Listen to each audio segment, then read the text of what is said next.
ବଇଁଚୁଆ ବଜାରରେ 46ଟି ବେଆଇନ ଦୋକାନ ଘର ଉପରେ ବସିଲା ବୁଲଡୋଜର ପାହାର। ବାଲିଅନ୍ତା ତହସିଲ ପ୍ରଶାସନ ପକ୍ଷରୁ ବଇଁଚୁଆ ବଜାର ପଞ୍ଚାୟତ କାର୍ଯ୍ୟାଳୟ ସମ୍ମୁଖରୁ ଆଜି ବ୍ୟାପକ ଜବରଦଖଲ ଉଚ୍ଛେଦ କରାଯାଇଛି। ତହସିଲଦାର ଲୀଳନ ପ୍ରସାଦ ସାହୁଙ୍କ ନେତୃତ୍ୱରେ ବେଆଇନ ଭାବେ ନିର୍ମିତ 46 ଦୋକାନ ଘର ଉପରେ ବୁଲଡୋଜର ପାହାର ବସିଛି। ଉକ୍ତ ବଜାରରେ ବ୍ୟବସାୟୀମାନେ ସରକାରୀ ରାସ୍ତା ଜବରଦଖଲ କରି ଦୀର୍ଘ ବର୍ଷ ଧରି ବ୍ୟବସାୟ ଚଳାଇଥିଲେ, ଯାହାଫଳରେ ରାସ୍ତା ସଂକୀର୍ଣ୍ଣ ହୋଇ ଗାଡ଼ି ମଟର ଯାତାୟାତରେ ସମସ୍ୟା ସୃଷ୍ଟି ହେଉଥିଲା।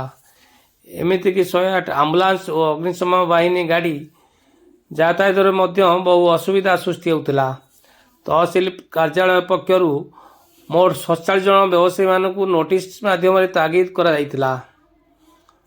ଜଣେ ବ୍ୟବସାୟୀଙ୍କ ଅଭିଯୋଗ କୋର୍ଟ ରହିତାଦେଶ ବଳରେ ଭୁବନେଶ୍ୱର ଉପଜିଲ୍ଲାପାଳଙ୍କ ପାଖରେ ବିଚାରାଧୀନ ଥିବାରୁ ତାଙ୍କର ଦୋକାନ ଘର ଭଙ୍ଗାଯାଇ ପାରିନି। ଥାନା ଅଧିକାରୀ ଅନିଲ ପରିଡ଼ାଙ୍କ ଉପସ୍ଥିତିରେ ଏକ ସେକ୍ସନ ପୋଲିସ ଫୋର୍ସ ଶାନ୍ତିଶୃଙ୍ଖଳା ପାଇଁ ନିୟୋଜିତ ହୋଇଥିଲେ। ଅନ୍ୟମାନଙ୍କ ମଧ୍ୟରେ ବିଡିଓ ରଶ୍ମିତା ନାଥ, ଅତିରିକ୍ତ ତହସିଲଦାର ନୀଳମାଧବ ମହାନ୍ତି, ବଇଁଚୁଆ ରାଜସ୍ୱ ନିରୀକ୍ଷକ ସମୀର ବେହେରା ଓ ସୁପରଭାଇଜର ଅମରେନ୍ଦ୍ର ମହାରଥୀ ପ୍ରମୁଖ ଉପସ୍ଥିତ ଥିଲେ।